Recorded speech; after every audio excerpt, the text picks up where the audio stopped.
to start the show. The Good Life with DT. It's Nicole. Welcome to the Good Life. You are now listening to the Good Life Podcast. Good Life. Good Life.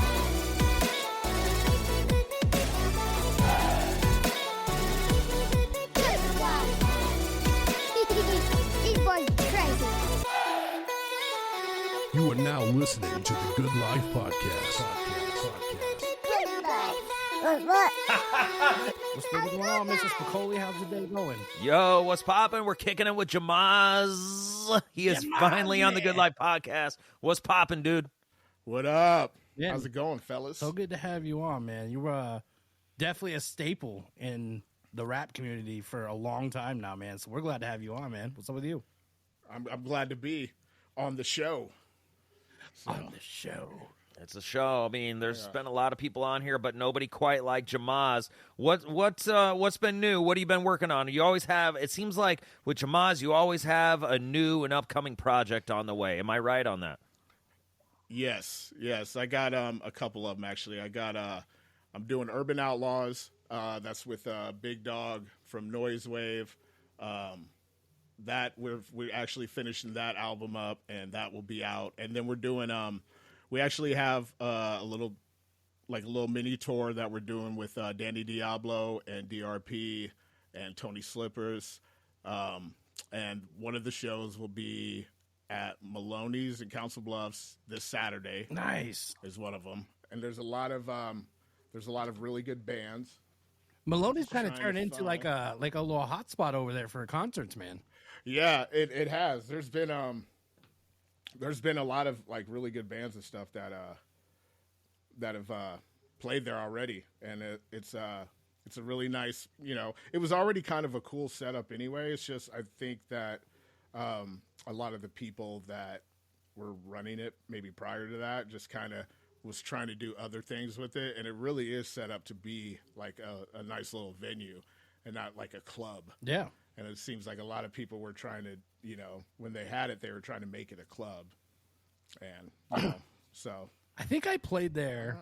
I did a little hip hop project called Muscle Shirt Monday years ago.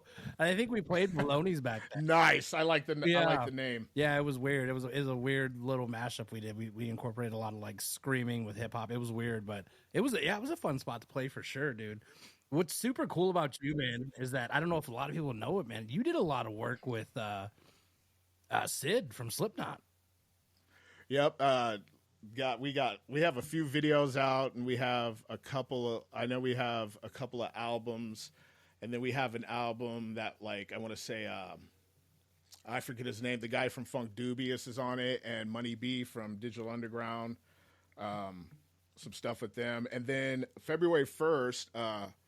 After Head P's done with this tour, this round, Trauma, the drummer from Head P, is coming down, and we're doing a project. We've already started it, but we're gonna, take that time and kind of clean up the project and have it, sounded real nice. But we're doing that, and then also Jake from Blue Felix. I don't know if you guys heard of Blue Felix, but they're like, they're metal or whatever. He's also going to be part of that project. So yeah. And then the Danny Diablo, we're playing Thursday in Des Moines at Lefties. I love Lefties. That Lefties is dope. Yeah, Lefties. Yeah, I love Lefties. Cool spot. That was actually one of the first places that me and Sid played together. Tell us about you and Sid. How did you guys come to be? Like, how did this collaboration happen? Well, with that, I played a show at House of Bricks. I think that's what it's called. Or it's not there anymore, but it was in Des Moines. I think it's called House of Bricks, which was a really cool venue for a long time, and now it's not there anymore. But I played a show there, and we talked afterwards. I didn't know really anything about Slipknot or anything at the time, and he was like, "Hey man," he was like, "I'd love to do work with you on some stuff," and he said he had a studio there, so I was like, "Yeah, I'm down." And he said, he was like, "My band is playing Omaha in a few weeks," and he was like, "We can meet up and I'll give you some passes." So I did not know like the magnitude of what Slipknot was at the time, you know. So like he came into town and I met him at Zio's in the old market, and he gave me a couple passes, and I'm like looking at him, I'm like, oh, these are kind of fancy, you know. And then I'm like, it was at Mid America Center is where they played, and so I went to Mid America Center. I'm like, oh damn, they're playing here. I'm like, oh shit. So I go to it, and then I go into the back, and they got like, you know, I'm in the back of Mid America Center, and then there's like, you know, all the little dressing rooms, and they had like all this food and shit out. So I like, get me a plate of food, and he's like, oh, we're about to go on. He's like, you can go sit. They had like a side area that was on the side of the stage, right? So I'm sitting there with my plate of food on the side of the stage, and I'm like looking out, and it's like packed. Like the Mid America Center's packed, and they start doing their shit, and I'm like, damn, this is like kind of a big, you know, a big thing. And then I forget what song it is, but like Corey made like everybody in the place like all at once like drop down to the floor. Listen to this, and I was like, this dude is dropping. I was like, holy shit! This old Corey. I'm like, doing this. I'm like, oh my, I'm like, this is way. First off, I was like, this dude has got a lot of fucking power and pull making all these motherfuckers drop to the ground. Then I was like, I'm the only black dude in here. I'm like, I don't know. But I'm sitting there eating eating the shit that was in the green room with my plate. I'm sitting there just like two other people. And then just fucking sea of people out in the crowd. I'm just like, well, wow, this dude's kind of a big deal. It's kind of a big deal. So afterwards, I'm like, yeah, I'll definitely do some shit. So I started at first. It started off, I was just going to his studio, and he was like producing my shit. He was like making beats and shit, and I like recorded. He played this one beat. He was like, you could take it home, and then you know you could write to it, and then we can get up next week. And I like listened to it. I was like, oh no, I can do some right now. And he was like, right now? I was like, yeah, I can do it right now. So I go in, and I fucking boom. I dropped some verses on it, and then he was like, clicked on the thing. He was like, dude, we got to do an album together. And I was like, that's so all right, cool. Man.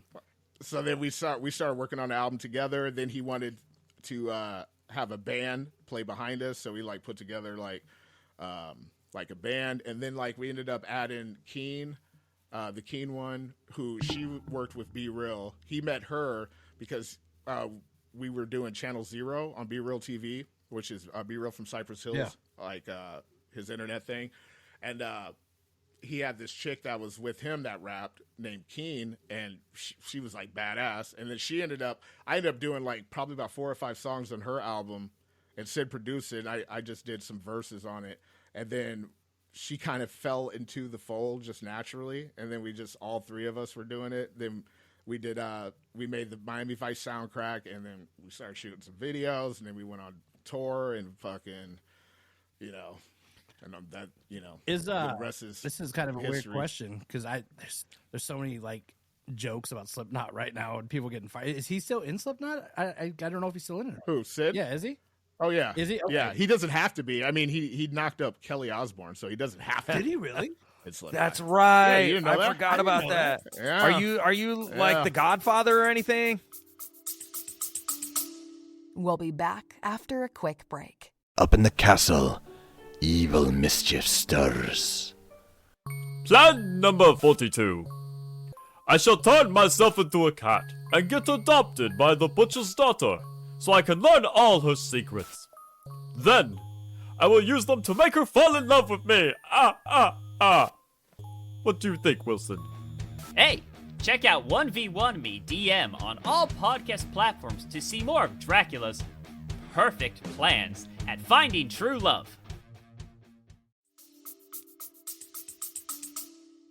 I probably should be. But we might have to try to get Sid on. That'd be pretty cool too. I didn't think about that. Yeah, I can tell he's cleaning house right now because I got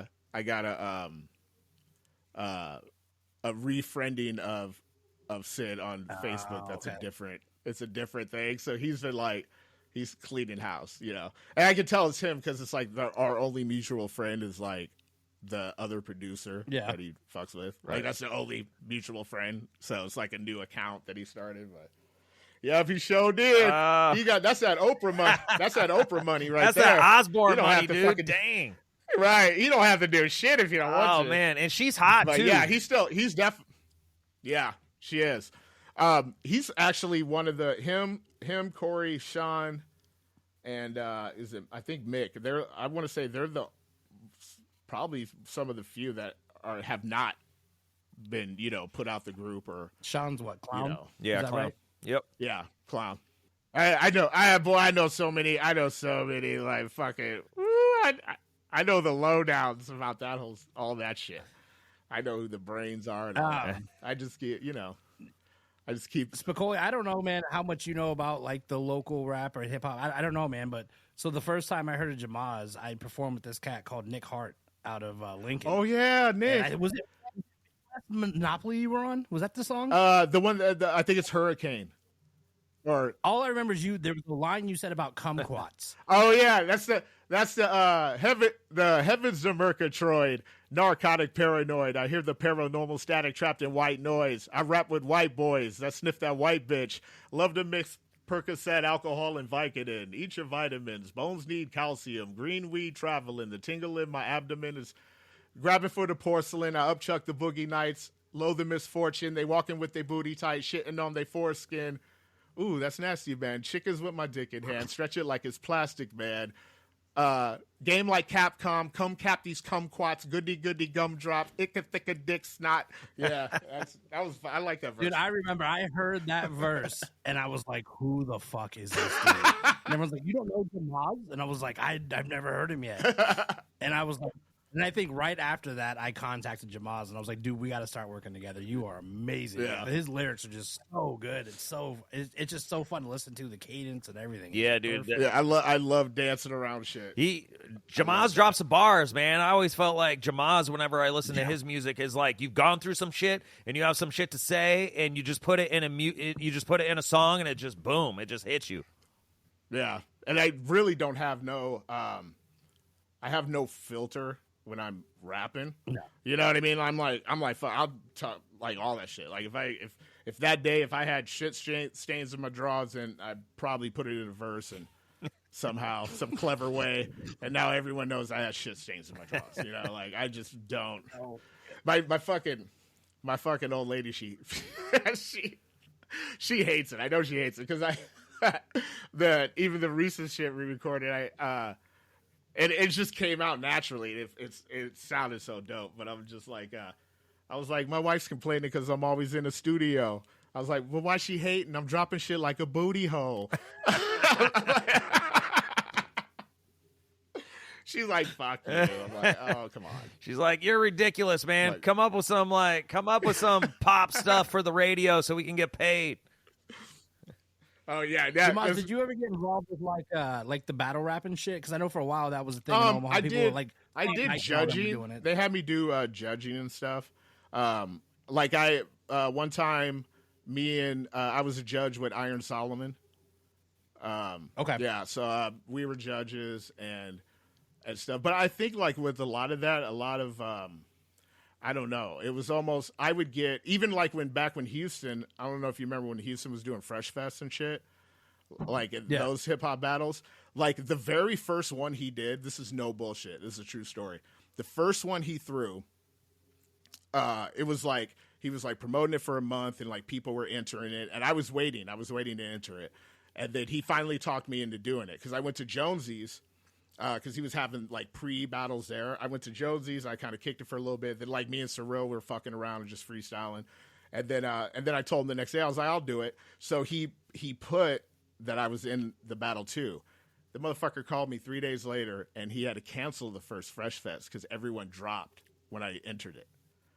I bet. He was like, you talking motherfucker. He's like, everyone backed out. I'm like, why? He was like, because you entered it. So they all backed out of it. Because I used to go back in the day. I used to go to I did like Scribble Jam and shit. I drive fucking all the way down to Indianapolis. Bro. Yeah, I battled Slug and shit. Like fucking, I would go like this is back. You win? This is before 2000. Like in fucking 98 and shit. I was like driving down. With, like ID and abilities and all that. Oh yeah. When I battled Oh, yeah. Slug, Idea wasn't in that battle, but Slug was wearing a shirt that said I schooled Idea, and Idea just won the year prior. I drove down there and I asked if I could be in the battle, and they were like, well, you have to submit a tape. You just can't enter the battle. And I was like, shit, man, I drove all the way down here from Omaha. And I'll never forget this. There's two dudes sitting at that table, and the motherfucker started laughing. He's like, you drove down from Omaha? And I was like, yeah. He was like, you make it through the first round, you could do the battle. And the last person I battled was Slug. And I did lose. But, was that Fifth Avenue? Huh? No, it was Avenue? it was in Indianapolis. It wasn't even in Minnesota. Oh, it wasn't in Yeah, it was in I want to say Indianapolis. That's where it was. Do you remember what he got you? Yeah, it was wherever they have. Oh yeah, he got. I was fucking because my shit where I got him is my first verse. Everyone like the crowd, people in the crowd were yelling. It was written, and I was like, and I responded with, this shit ain't written. I'm from Omaha, Nebraska. This is all we do when I'm spitting. I was, and I was like, just played off of like it's boring as fuck. So all we do is rap and da da da da da, and that's why I'm so fat and blah blah blah. And I was like, oh, I got him. And then he fucking tied his shirt up like a chick, and started rapping like he was gay. And just rapping about all the shit he was gonna do to me, and he iced me. He iced me with it, And it was like he just like all these theatrics and shit. But I was like, I remember I was super stoked at the time because then that's how I ended up getting real cool with him and cool with fucking Idea and all that shit because everyone kind of gravitated to me afterwards because they were like, dude, where'd you you just came out of nowhere, like who the fuck are you, And I was so happy because I just went to the dudes that were at the fucking door, and I was like, first round, I fucking all the rounds, motherfucker. I was coming for the throat, so yeah, that shit. So when I wanted to do the battles here, it was like I kind of was getting shunned a lot, and but Mike was St. Mike was doing it, and dude, a lot of people don't know this, but me and St. Mike. I met Mike when he was a kid, and for real? Yeah, and I was doing unsavory things, trapping out of hotel rooms and shit. And Mike would kick it with me, and he would fucking trap with me, and all me and that dude would do is fucking freestyle. Like literally, this is before he was even trying to be a rapper. He was just a fucking kid trying to make money, and we were fucking kicking it, and we would freestyle all fucking night long. And when that, you know what I mean? Like, the dude was a beast. And that's, it's literally, it's like fucking, it was like Anakin fucking sparring with Obi-Wan over and over, every night, not even realizing what they were doing, but they were both fucking just getting better and better and better and better. So, when Mike was icing through motherfuckers, I was like, get him. Get him, dude. You know what, man? You know what I think about is back in, it had to probably been 05-ish time. And that's kind of when Mike and you and man, I mean, there was so many cats, Danny Che, there was so many people in the game. And I was like, I think Omaha could possibly be the next Minneapolis. Yeah. Oh yeah. It was definitely well on his way. Yeah. Dude, the thing is Minneapolis, the thing that differs from here in Minneapolis, and this is something that I've been wanting to address too. It's funny you bring this up because Minneapolis, even though they were all different artists, they were all very cohesive. Zach from Cancer, was cool with Prof, and Prof was cool with fucking, with Slug, and they were all, everybody was cool. Nobody was worried about, oh, he's gonna shine more than me or he's gonna shine more than me. You know what I mean? Dude, I had this line where I'm like, the CBAs.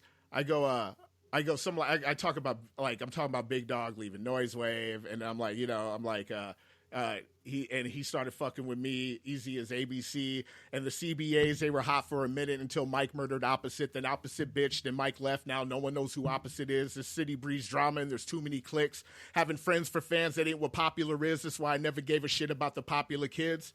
Fucking, that's what it's like, a high school lunchroom instead of being everybody linking up and building, and we would have people would have been on. So many different people would have already been on a long time ago if they weren't so concerned about this little silly beef shit and stuff. there was this guy who's I'm not gonna say his name, but there was this guy who's obviously he's a promoter in Sioux City and shit, and he like posted. And the only reason why I said something is because I went and I looked in his back post, but he posted, he was like, hey, I have room for one hip hop artist at this event. Who's it going to be? And so then everyone is like, you know, they're posting their names and they're me. And it's like this long thread. And I go and I'm like on the thread and I'm like, why wouldn't you just kind of privately message someone and be like, hey, I'd like for you to like doing that. You're setting up for, you know, I was like, there's all these amazing artists on here. And I'm like, in the end, you're going to pick one of these dudes. And it's probably not going to be not a single person that's on this thread. And then all these amazing artists are going to be like, well, why was that person picked? Or why was that? And that's what starts that shit with people, you know, that friction. And the only reason why I said something is because I went and looked, and he didn't do that with the rock. He didn't do that with any of the other stuff. It was just with the hip hop, knowing that there's already that type of stigma in hip hop where it's like the beef and all that. And nobody, you know, builds when it comes to that. And that's like, that's kind of shitty, you know, like I've progressed more in music working with, people in rock and stuff like that, because there's like a family, like a brotherhood type of thing, you know, like when I'm on the road with a lot of these guys, like whether it's Head PE or Slipknot or whatever, it's like a family thing, you know what I mean? And they're not in competition with the other bands, you know, like we're all getting together and having dinner. We're all going to a movie together. We're all watching each other's kids that come on the road. And you know what I mean? It's like, there's not this competition and this like, you know, don't do, you know, I don't know. It's just so, just like, you know, when they come to shows and then they'll perform and then they leave. You know, like after they perform, it's like, man, what, like, don't you love hip hop still? Wouldn't you want to see, you know, watch the other performers and like vibe on them and get like ideas for other things and all, you know what I mean? Right. Like, and there's really none of that in the hip hop scene here for sure. And if we would have been like that a long time ago, we would have been Minneapolis. You know what I mean? You know what, man? I remember whenever I was like, when I stopped doing the solo shit, this is why, was because there was another artist, I'm not going to say his name or anything, but he wasn't, I mean, I wasn't like, you know, famous by any means, but I had a good pull at shows. You know, I was doing shows in front of 200 people and shit locally. And it's cool. And then I'm like, my Facebook or MySpace, I think it was back then, this video popped up of this artist doing this whole like roast of me for like 3 or 4 minutes. And it was one of my friends. I hit him up. I'm like, what the hell is that? And he goes, it's a publicity stunt, man. Right. And I'm like, no. Yeah. Like, what are you doing? Yeah. No. Like, Yeah. Onto that bullshit. What are you doing? Yeah. That's what I'm talking about. Like shit like that. It's like that whole point. Yeah. Because I know cats that you used to roll with back when we were fucking around with each other. And some of them pulled some real sketchy shit. And I was like, what are you guys doing, man? Like, we're here. We're like at this level and you are fucking it up, man. Yeah, you're fucking it up. Like, I can remember, like, and each time somebody, you know, would get to a certain level or a certain point, that's when it would start happening, where people was like, oh, I'm taking him out of this, or I'm taking him out of that, or, you know, I'm going to do a diss track, so people are paying attention to me. And I remember when Mars got signed to Conor Oberst's label, like, boy, shots were coming at him from everywhere. I don't know, you know, it was like, where'd all this happen? You know, like, why is this happening right now? You know, and it's, that's just there's no, I don't want to sound cliche or whatever, but it kind of seems like there's no sense of honor in it with a lot of the people, you know. And when somebody gets to a certain level, they want to hold on to that so fucking bad that they'll just, like, you know, screw over, ice anybody, do whatever, you know, just to try to keep this little, you know, this little position or whatever. And it sucks because it made it sucks because at some point, I don't know when it was, but at some point there was a drastic turn, because like when Surreal and like Noise Wave was doing shit, like we were doing like the Angels with Dirty Faces, and we would all play shows, and there was none of that. We had the demeanor of probably like rock bands, because we all would build with each other, and like, you know, I'd get something going on, and I'd call Surreal and be like, hey, just like to do a hook. I'd be like, hey, come down here with me and Sid and do this hook. And Cyril be like, hell yeah, boom, and come down. And it's like, no, we were all just trying to help each other. And even we still have that same camaraderie now, like me and Cyril and AP and fucking, if it's Mike or, like we all still who come from that kind of cloth still do that. But like, it's really hard, I think there's a lot of value in what you're saying, and I think there's a lot of leadership qualities there. Like, for those who are up and coming, listen to what you're saying. You're talking about uniting and coming together as one rather than, go after each other, because I think you're stronger in numbers and you can grow on your platform. You can showcase what you got on their platform and vice versa. Exactly. And that's how you'll build and become more. And people see that too. Like, if other cities see, because we all would see it in Minneapolis. Right. You knew that all those dudes would be together. I'd go play a show at Dinkytown or Minneapolis, and if, I remember I met Prof and kicked it with Prof because of Zach from Cancer. And I met Zach from Idea. You know what I mean? It's because they all rolled together. They were all different groups and all different MCs and shit, but there was never, they weren't dissing each other, none of that. They were all hanging out together at the fucking coffee shops and shit like that, like, doing slam poetries and shit. Like, there was no like negative vibes or like any like hating or backbiting or none of that. You know what I mean? It was like all just building, and Kansas City did it too. I mean, Tech just kind of led the way in that. You know what I mean? But like they do the same thing. Everybody, the boroughs in New York. You have the different boroughs that each of them had their cluster of rappers that were, they would all run together. Like, every place you see where you have someone that's successful, they all clicked up and ran together. When are you and King ISO gonna collab? Shit, I don't know. We probably have some old shit that we did back in the day. Back when he was reality. When he was reality, yeah. Yeah, when he was reality. Yep. I remember when I was throwing shows at, I remember it might have been one of his first shows when he was with GoldenEye. And I had that venue on 100 and something and maybe West Center or something. And I remember he was like, hey man, can I play it? I was like, hell yeah, you can play it. Because I thought he was dope. I was like, man, you're dope as fuck. Him and GoldenEye, I was like, you motherfuckers is dope. That's the thing too. Like, every time I would hear somebody that, like you would think out of anybody, somebody who you could say has the ability to abuse their power and keep people at bay. I never did that. You know what I mean? Like, I didn't care if you were Breathless. I didn't care if you were, GoldenEye, if you were Ram, if you were whoever you were, fucking Dubbo, St. Mike, whoever it was, I'd be like, yeah, like, let's spit. You know what I mean? Like, Dude, let's do this because this podcast deserves to be a lot longer. And unfortunately, we got to wrap it up. Okay. So I'm coming out next Saturday, January 20th, right? The 12th or 13th. The 12th? The 13th at Maloney's. 13th. Yep. All right, I'm looking at the calendar wrong. Maloney's January 13th. I'm coming out. We're gonna push the show for you. I haven't seen you in years, dude. So I'm sure. Yeah, you will be well satisfied, sir. Yeah, let's schedule another one where we can just take like an hour and a half and just deep dive. Into the history of rap and hip hop in Omaha with Jamazz, man. Yeah, because bigger than anything I'm doing, the preservation of the shit here and people kind of being on the same page is definitely way more important. Like, I've been there and done that, and I would hate for this to fail. Right. You know what I mean? Like, I would hate for it to fail. My daughter's doing it now. She just got herself published, not too long ago because of the song that we did together and shit.